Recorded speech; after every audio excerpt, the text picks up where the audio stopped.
जय माँ भगवती।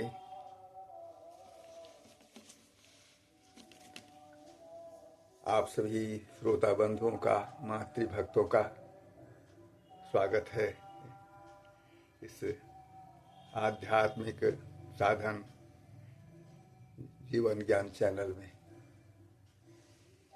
यहाँ हम प्रस्तुत कर रहे हैं दुर्गा सप्तशती के संपूर्ण 13 अध्याय, संस्कृत पाठ और सरल हिंदी अर्थ सहित।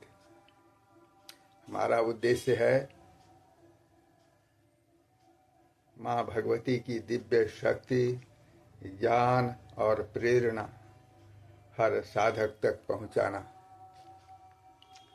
चाहे आप शास्त्रों के ज्ञाता हों या प्रथम बार देवी माँ का सप्तशती पाठ सुन रहे हों, यह श्रृंखला आप सबके लिए है, सबके कल्याण के लिए है।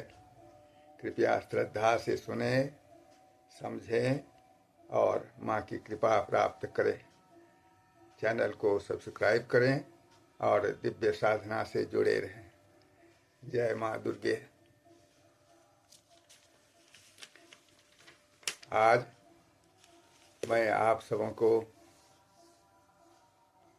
दुर्गा सप्तशती का 12वां अध्याय, द्वादश अध्याय अर्थ सहित सुनाने जा रहा हूँ।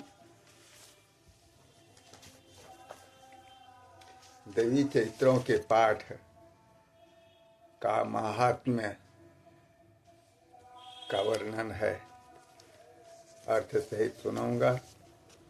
आप श्रद्धा सहित सुनेंगे, माँ की कृपा प्राप्त करेंगे।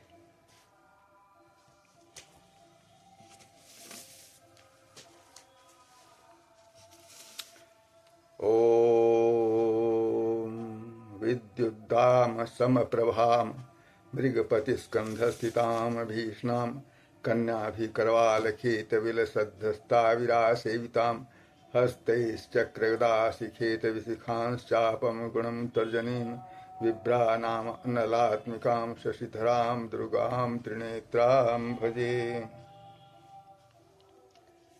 इसका अर्थ जाने। मैं 3 नेत्रों वाली दुर्गा देवी का ध्यान करता हूँ। उनके श्री अंगों की प्रभा बिजली के समान है। वे सिंह के कंधे पर बैठी हुई भयंकर प्रतीत होती हैं। हाथों में तलवार और ढाल लिए हुए अनेक कन्याएं उनकी सेवा में खड़ी हैं। वे अपने हाथों में चक्र, गदा, तलवार, ढाल, बाण, धनुष, पाश और तर्जनी मुद्रा धारण किए हुए हैं। उनका स्वरूप अग्निमय है तथा वे माथे पर चंद्रमा का मुकुट धारण करती हैं।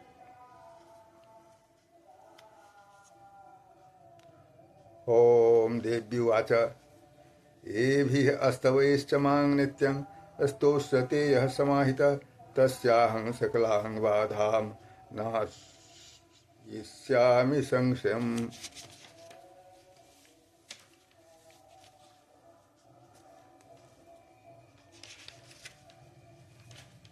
उसको पुनः सुने। एभिः अस्तवैश्च मां नित्यं स्तोष्यते यः समाहितः तस्याहं सकलां बाधां नाशयिष्याम्य संशयम्।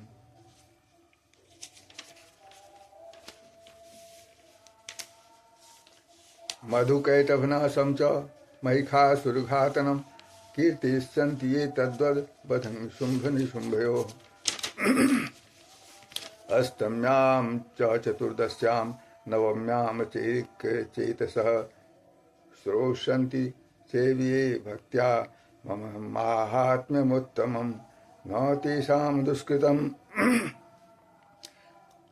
किञ्चिद् दुष्कृतोत्थानचापदः भविष्यति न दारिद्र्यं न चैवेष्टि योजनम्। शत्रुतो न भयं तस्य दस्युतो वा न राजतः न शस्त्रानलतो योगात् कदाचित् संभविष्यति। तस्मान् मम एतन्माहात्म्यं पठितव्यं समाहिते श्रोतव्यं च सदा भक्त्या परं स्वश्चयनं हि तत् उपसर्गान् शेषांस्तु महामारी समुद्भवान् तथा त्रिविधमुत्पातन महात्म्यम समयेन मम।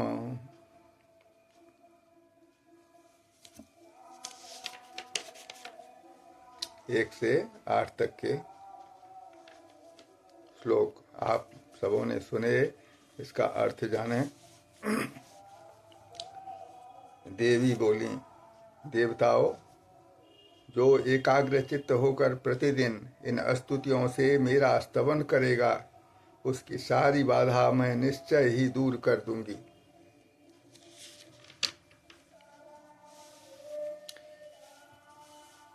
जो मधुकैटभ का नाश, महिषासुर का वध तथा शुंभ निशुंभ के संहार के प्रसंग का पाठ करेंगे तथा अष्टमी, चतुर्दशी और नवमी को भी जो एकाग्र चित्त होकर भक्तिपूर्वक मेरे उत्तम महात्म्य का श्रवण करेंगे, उन्हें कोई पाप नहीं छू सकेगा, उन पर पाप जनित आपत्तियां भी नहीं आएंगी, उनके घर में कभी दरिद्रता नहीं होगी तथा उनको कभी प्रेमी जनों के विछोह का कष्ट भी नहीं भोगना पड़ेगा।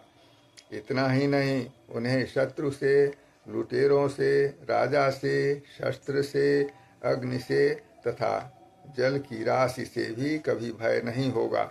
इसलिए सबको एकाग्रचित्त होकर भक्ति पूर्वक मेरे इस महात्म्य को सदा पढ़ना और सुनना चाहिए। यह परम कल्याणकारक है। मेरा महात्म्य महामारी जनित समग्र उपद्रवों तथा आध्यात्मिक आदि तीनों प्रकार के उत्पातों को शांत करने वाला है। आगे सुनाता हूँ 9 से 14 तक के श्लोक। यत्रे तत् पठ्यते सम्यक् नित्य मायतने मम सदा न तद्विमोक्षामि सान्निध्यं तत्र मे स्थितं बलिप्रदाने पूजायामग्निकार्ये महोत्सवे सर्वं ममैतच्चैतमुच्चार्यं श्राव्यमेव च जानता अजानता वापि बलिपूजां तथा कृतां प्रतीक्षिष्याम्यहं प्रीत्या वह्निहोमं तथा कृतं शरत्काले महापूजा क्रियते या च वार्षिकी तस्यां मम एतन्माहात्म्यं श्रुत्वा भक्तिसमन्वितः सर्वाबाधा विनिर्मुक्तो धनधान्यसुतान्वितः मनुष्यो मतप्रसादेन भविष्यति न संशयः श्रुत्वा मम एतन्माहात्म्यं तथा चोत्पत्तयः शुभाः पराक्रमं च युद्धेषु जायते निर्भयः पुमान्। 9 से 14 तक के अर्थ सुनाता हूँ। मेरे जिस मंदिर में प्रतिदिन विधि पूर्वक मेरे इस महात्म्य का पाठ किया जाता है, उस स्थान को मैं कभी नहीं छोड़ती। वहाँ सदा ही मेरा सन्निधान बना रहता है। बलिदान, पूजा, होम तथा महोत्सव के अवसरों पर मेरे इस चैत्र का पूरा पूरा पाठ और श्रवण करना चाहिए। ऐसा करने पर मनुष्य विधि को जानकर या बिना जाने भी मेरे लिए जो बलि, पूजा या होम आदि करेगा, उसे मैं बड़ी प्रसन्नता के साथ ग्रहण करूंगी। शरत काल में जो वार्षिक महापूजा की जाती है, उस अवसर पर जो मेरे इस महात्म्य को भक्ति पूर्वक सुनेगा, वह मनुष्य मेरे प्रसाद से सब बाधाओं से मुक्त तथा धन धान्य एवं पुत्र से संपन्न होगा। इसमें तनिक भी संदेह नहीं है। मेरे इस महात्म्य, मेरे प्रादुर्भाव की सुंदर कथाएं तथा युद्ध में किए हुए मेरे पराक्रम सुनने से मनुष्य निर्भय हो जाता है।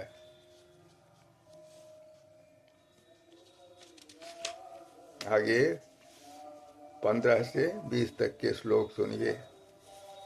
रिपवः संक्षयं यान्ति कल्याणं चोपपद्यते नंदते च कुलं पुंसां माहात्म्यं मम शृण्वताम् शांति कर्मणि सर्वत्र तथा दुःस्वप्न दर्शने ग्रह पीडासु चोग्रासु माहात्म्यं शृणुयान् मम उपसर्गाः समं यान्ति ग्रहपीडाश्च दारुणाः दुःस्वप्नं च निर्भिर्दृष्टं सुस्वप्नमुपजायते। इसे पुनः कहता हूँ। उपसर्गाः समं यान्ति ग्रहपीडाश्च दारुणाः दुःस्वप्नं च निर्भिर्दृष्टं सुस्वप्नमुपजायते। बालग्रहाभिभूतानां बालानां शान्तिकारकं संघातभेदे च नृणां मैत्रीकरणमुत्तमम्। दुर्वृत्तानां शेषाणां बलहानिकरं परं रक्षोभूतपिशाचानां पठनादेव नाशनम्। सर्वं ममैतन्माहात्म्यं मम सन्निधिकारकं पशुपुष्पार्घ्यधूपैश्च गन्धदीपैस्तथोत्तमैः।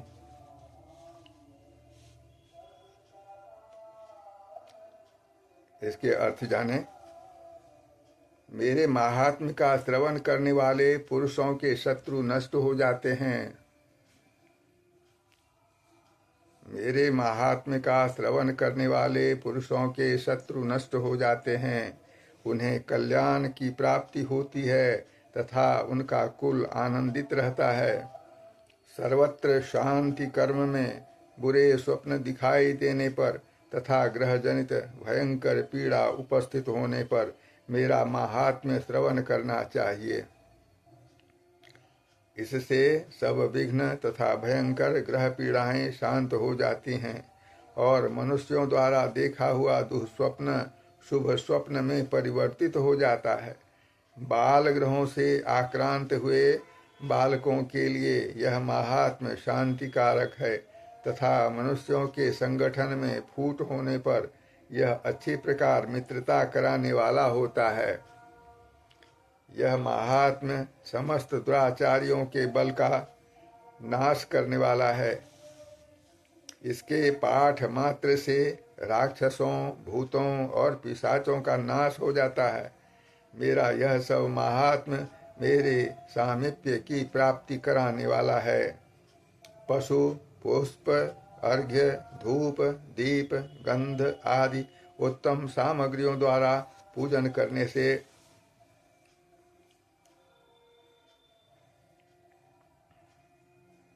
ब्राह्मणों को भोजन कराने से, होम करने से, प्रतिदिन अभिषेक करने से, नाना प्रकार के अन्य भोगों का अर्पण करने से तथा दान देने आदि से 1 वर्ष तक जो मेरी आराधना की जाती है और उससे मुझे जितनी प्रसन्नता होती है उतनी प्रसन्नता मेरे इस उत्तम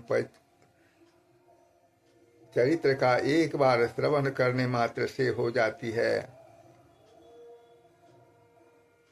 यह महात्म्य श्रवण करने पर पापों को हर लेता है और आरोग्य प्रदान करता है।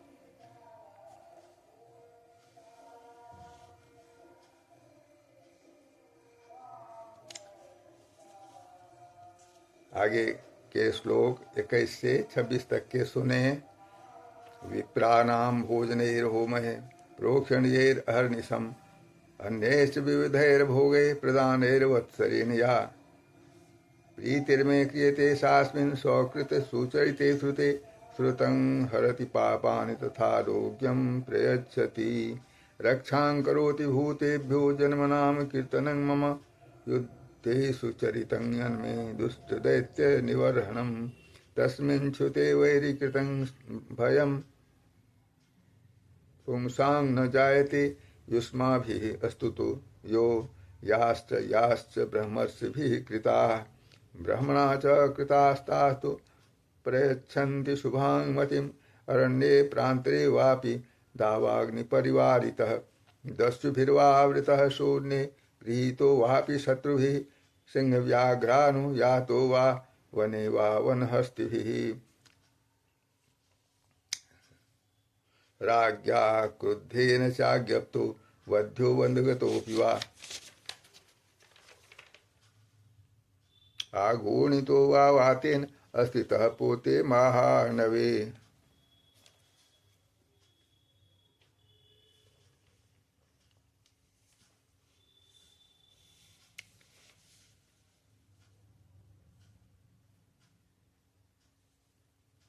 ब्राह्मणों को भोजन कराने से, होम करने से, प्रतिदिन अभिषेक करने से, नाना प्रकार के अन्य भोगों का अर्पण करने से तथा दान देने आदि से 1 वर्ष तक जो मेरी आराधना की जाती है और उससे मुझे जितनी प्रसन्नता होती है, उतनी प्रसन्नता मेरे इस उत्तम चैत्र का एक बार श्रवण करने मात्र से हो जाती है। यह महात्म्य श्रवण करने पर पापों को हर लेता है और आरोग्य प्रदान करता है। मेरे प्रादुर्भाव का कीर्तन समस्त भूतों से रक्षा करता है तथा मेरा युद्ध विषयक चैत्र दुष्ट दैत्यों का संहार करने वाला है। इसके श्रवण करने पर मनुष्यों को शत्रु का भय नहीं रहता। देवताओं, तुमने और महर्षियों ने जो मेरी स्तुतियां की हैं तथा ब्रह्मा जी ने जो स्तुतियां की हैं, वे सभी कल्याणमयी बुद्धि प्रदान करती हैं। वन में, सोने मार्ग में अथवा दावानल में गिर जाने पर, निर्जन स्थान में लुटेरों के दाव में पड़ जाने पर या शत्रुओं से पकड़े जाने पर अथवा जंगल में सिंह, व्याघ्र या जंगली हाथियों के पीछा करने पर, कुपित राजा के आदेश से वध या बंधन के स्थान में ले जाए जाने पर,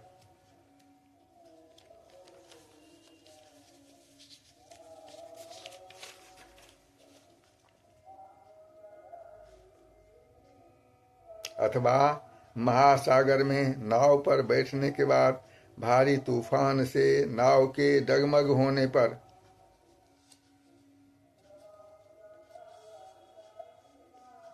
और अत्यंत भयंकर युद्ध में शस्त्रों का प्रहार होने पर, अथवा वेदना से पीड़ित होने पर, किंग बहुना सभी भयानक बाधाओं के उपस्थित होने पर जो मेरे इस चैत्र का स्मरण करता है, वह मनुष्य संकट से मुक्त हो जाता है। मेरे प्रभाव से सिंह आदि हिंसक जंतु नष्ट हो जाते हैं तथा लुटेरे और शत्रु भी मेरे चैत्र का स्मरण करने वाले पुरुष से दूर भागते हैं। आघूर्णितो वा वातेन अस्थितः पोते महानवे पतत्सु चापि शस्त्रेषु संग्रामे भीषदारुणे सर्वा बाधा घोरासु वेदनाभ्यर्दितोपवा स्मरणमोहित चैतं नो मुच्येत संकटात् मम प्रभावात् सिंहाद्यादस्य वो वैरिणस्तथा दूरादेव पलायन्ते स्मरतश्चैतं मम।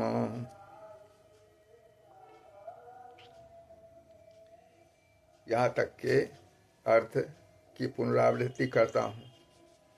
महासागर में नाव पर बैठने के बाद भारी तूफान से नाव के डगमग होने पर और अत्यंत भयंकर युद्ध में शस्त्रों का प्रहार होने पर अथवा वेदना से पीड़ित होने पर, किंग बहुना सभी भयानक बाधाओं के उपस्थित होने पर जो मेरे इस चैत्र का स्मरण करता है, वह मनुष्य संकट से मुक्त हो जाता है।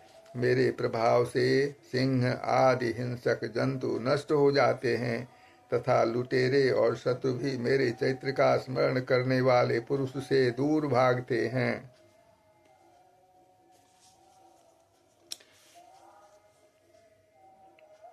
ऋषिरुवाच इत्युक्त्वा सा भगवती चंडिका चंडविक्रमा पश्यतामेव देवानां तत्रैवान्तर्धीयत तेऽपि देवा निरातङ्काः स्वाधिकारान् यथा पुरा यज्ञभागभुजः सर्वे चक्रुर्विनिहतारयः दैत्याश्च देव्या निहते शुम्भे देवरिपो युधि जगद्विध्वंसिनि तस्मिन् महोग्रे तुलविक्रमे निशुम्भे च महावीर्ये शेषा पातालमायुः एवं भगवती देवी सा नित्यापि पुनः पुनः सम्भूय कुरुते भूप जगतः परिपालनम् तयेतन्मोह्यते विश्वं प्रसूयते सा याचिता च विज्ञानं तुष्टा रिद्धिं प्रयच्छति व्याप्तं ते तत् सकलं ब्रह्माण्डं मनजेश्वर। महाकाल्या महाकाले महामारी स्वरूपया सेव काले महामारी सेव सृष्टिर्भवत्यजा अस्थितिं करोति भूतानां सेव काले सनातने भवकाले नृणाम सैव लक्ष्मीर्वृद्धि प्रदा गृहे सेवाभावे तथा लक्ष्मीर्विनाशायोपजायते।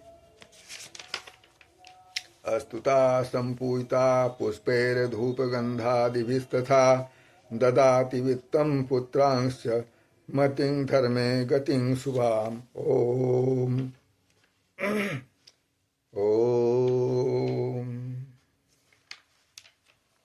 ये अंतिम श्लोक तक का पाठ सुनाए हैं। अब अर्थ सुनाता हूँ।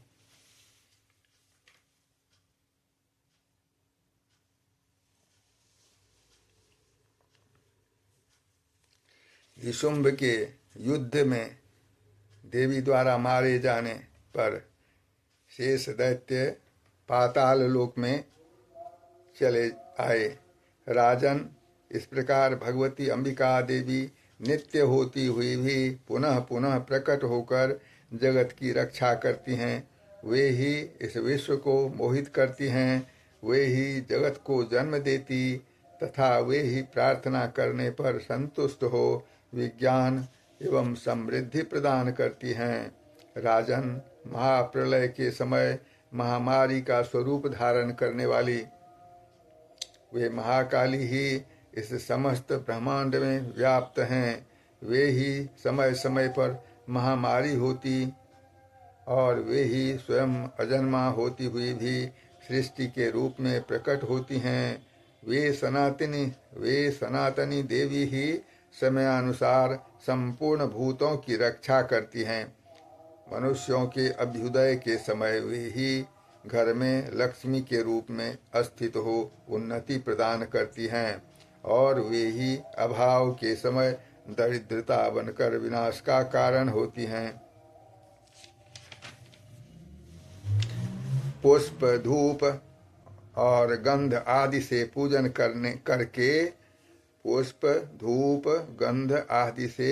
पूजन करके उनकी स्तुति करने पर वे धन, पुत्र, धार्मिक बुद्धि तथा उत्तम गति प्रदान करती हैं।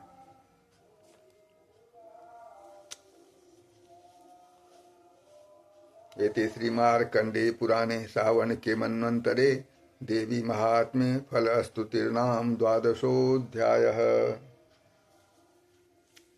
इस प्रकार श्री मार्कंडेय पुराण में सावर्णिक मन्वंतर की कथा के अंतर्गत देवी महात्म्य में फल स्तुति नामक 12वां अध्याय पूरा हुआ।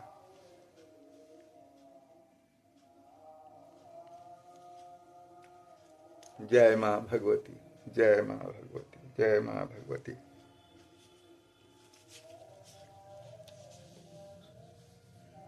ये आज आपने 12वां अध्याय का पाठ सुना। अगले दिन, अगले सत्र में हम लोग त्रयोदश अध्याय का पाठ सुनेंगे। सुरथ और वैश्य को देवी द्वारा वरदान दिया गया है, यह आप सुनेंगे। सभी श्रोताओं पर माँ की कृपा बनी रहे, सबको उनकी कृपा प्राप्त होती रहे। जय माँ भगवती, जय माँ भगवती, जय माँ भगवती।